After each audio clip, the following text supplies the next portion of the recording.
Hello everyone. In this video, I'm going to talk about mostly children's and infants' cognitive development. And after this video, I'm going to talk about Piaget's theories about cognitive development. But first, we're going to talk about infant brain development. So at birth, an infant's brain has roughly the same neurons as an adult. So 100 billion neurons, like we talked about in chapter 3 way back. But there's dramatic growth in the axon length and the synapses. So when babies learn new things, when their vision starts to develop, their hearing starts to develop because they're hearing things and seeing things and learning about their world, they're making all these connections between neurons when they learn new things.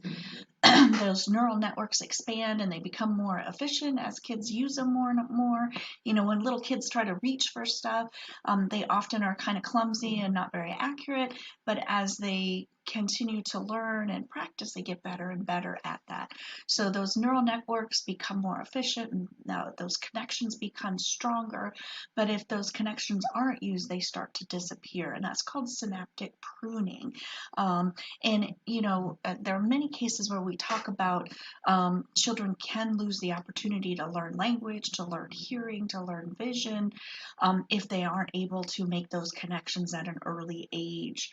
The homework assignment this week is about Jeannie Wiley, and it talks about her inability to really learn language because she was deprived and not spoken to when she was very young. So infants' brains grow rapidly during that first year of life, which isn't surprising. The infants are born pretty helpless, and by year 1 they're walking. By year 2 and 3 they're talking and really interacting with the world. So there's millions of connections being made from birth to 3 years. 85% of brain development actually occurs before age 5. And this is a little graphic of, neurons at birth. So there's neurons there, and there's still 100 billion neurons, but those connections between neurons aren't there. And at 3 months, there's a lot of connections being made. At 15 months, just a massive amount of connections and a massive amount of learning between that age 0 and 3. So when do kids realize that they're actually separate from all of us and actually develop a sense of self, a sense of their own self-concept? When do they recognize themselves in a mirror? I don't know if any of you have ever seen a dog or a cat or a puppy especially see themselves in the mirror and they think it's another dog to play with. And little babies do that too, up until about 18 months. At 18 months, they start to recognize that's me in the mirror. Prior to that, they don't recognize that. They don't see themselves separately. They don't recognize that that's themselves. So they develop self-awareness around 18 months. They also begin to form ideas about themselves around 18 to 24 months. So they recognize if they're a boy or a girl, how old they are, things that they like, all sorts of little things like that. One of the ways we know that a little kid actually recognizes themselves in the mirror is this thing called the Rouge test. And what they do is they put a smudge on the little kid's face, and then have them look in the mirror. And if they've developed the ability to have a self-concept, they'll try to wipe it off of their face. And if they don't recognize it as being themselves, they'll just ignore it. They might laugh at it, might think it's funny, but they won't recognize that it's their face. So kind of interesting, the different things that develop. So 0 to 5, it's a lot of 0 to 3, it's a lot of physical skills and a lot of senses that are developing. And then around 18 months or so, kids start to develop cognitive abilities as well. So self-concept is one of those cognitive abilities. Theory of mind is another one of those cognitive abilities. And this is the ability to think about your own thinking, and then to also understand that other people have different beliefs than you do, different desires than you do, different intentions, that other people are separate from us, which is kind of interesting. And this develops around age 4 to 5, and it continues to develop throughout childhood, adolescence, and adulthood. So it gets more and more sophisticated, your ability to think and understand other people's thinking. We theorize about what other people are thinking about, and that's probably more in that adolescent stage. But even younger kids can think about, what Johnny might be thinking about when he hit Sally. So theory of mind is this idea of really understanding that other people have different thoughts than you do. Theory of mind sometimes is deficient in autistic children and adults, so they can't relate to what other people are thinking. They might understand that other people think differently, but they can't come up with any ideas about how those other people think differently. So, how do we know when a child has actually developed theory of mind? There's this test called the Sally Ann test, which is kind of a cute test. And what they do is they tell this little story about Sally and Ann. So this is Sally and this is Ann. There's a basket here and a box here. Sally puts her ball in the picnic basket and goes away. And Ann's still hanging out looking at the basket and the box. So Sally goes away and Ann decides, I'm going to take that ball out of the basket that Sally put it in, and I'm going to put it in this box and hide it from her. And when Sally comes back, where is she going to look for her ball?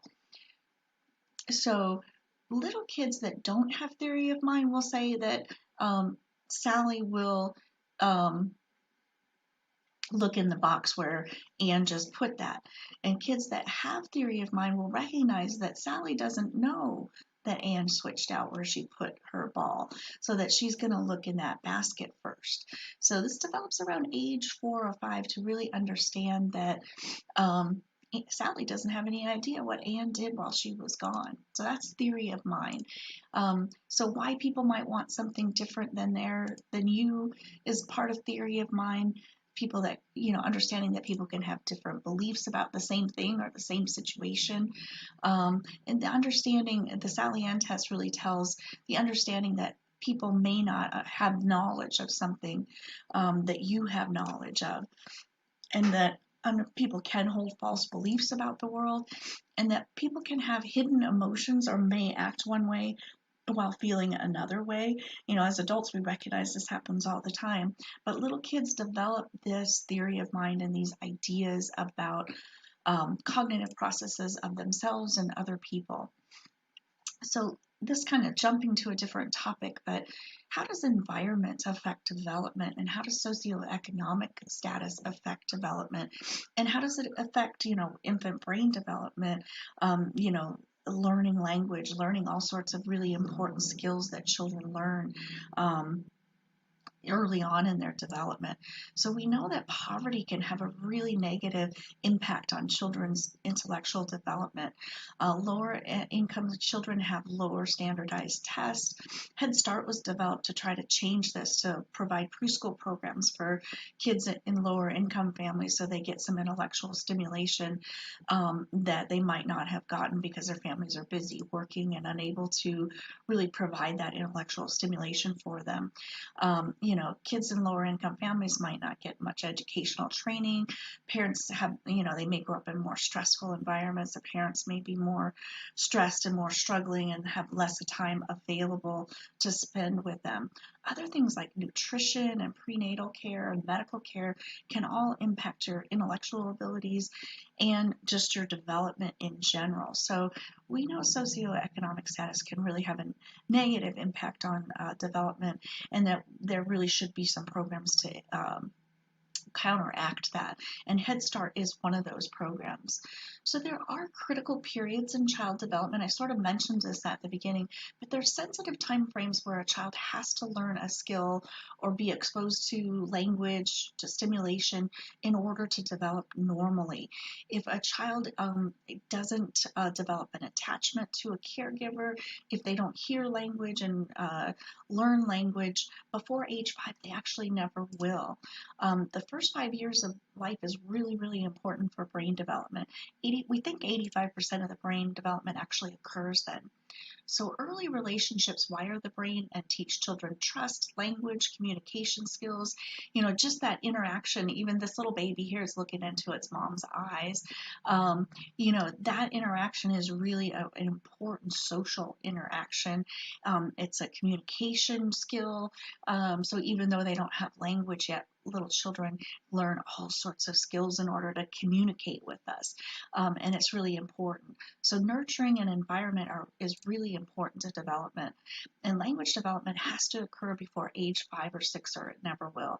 And the case of Jeannie Wiley is a really sad case. Your homework assignment is going to be to watch a video about her horrific childhood and abuse. She was actually locked in a dark room from age 20 months until she was discovered around age 13. Her parents just locked her in this room. She was wearing a diaper when she was found. I think they kept her in a cage. It was dark. They gave her minimal food, and they didn't interact with her. They didn't talk with her. There's some theories that the father thought that she was retarded, and so he was embarrassed by her, and that's why they did this. They had an older son that also lived in the house. It's kind of really hard to understand how something horrible like this can happen.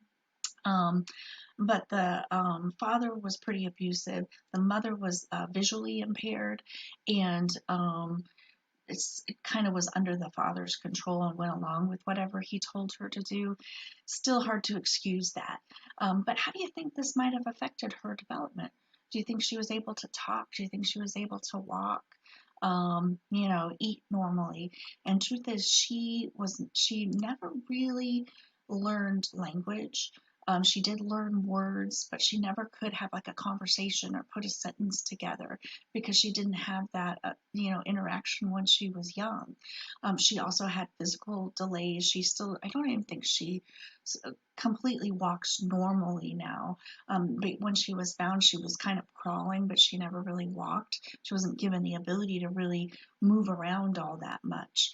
And then what about emotionally? Was she able to make attachments to people? And, there were deficits really in all three of these areas. So you'll be watching a video about this. So her case really highlights the importance of environment to development. And that's the end of this video.